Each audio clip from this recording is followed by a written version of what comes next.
Hello everyone. So today we are going to see features of C programming. Simplicity. It has simple and concise syntax, making it relatively easy to learn and understand, especially for beginner. So simplicity like सी का जो syntax होता है वो काफ़ी ज़्यादा simple होता है, तो किसी को भी याद रह सकता है एंड कोई भी उसको ईजिली समझ सकता है एंड हैज़ अ बिगनर कोई भी समझ सकता है. Okay. Next is portability.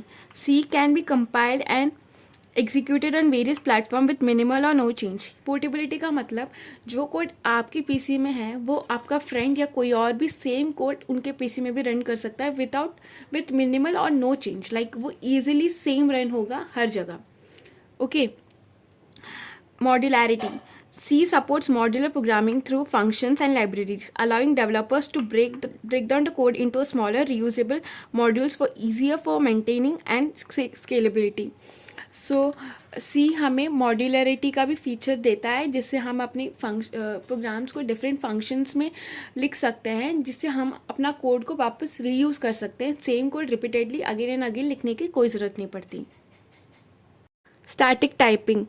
C is statically typed language, meaning that variable types are determined on compile time. This helps to catch error early in the development process and can lead to more efficient code execution.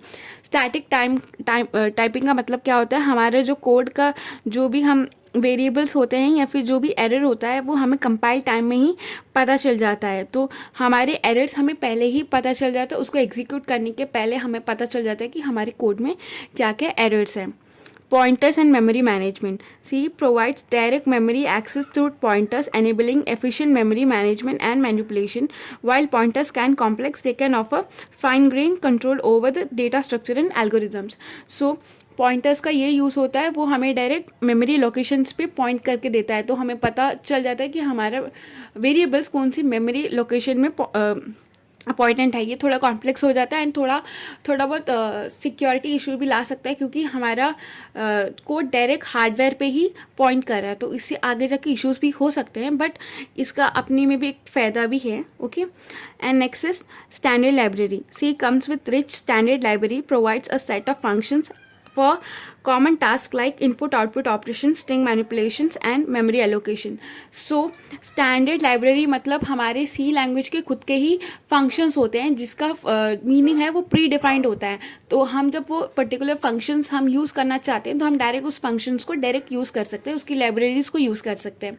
तो हमें सब कुछ redefine करने की कोई ज़रूरत नहीं होती. And if you found this video informative, please consider liking and subscribing the channel. Thank you.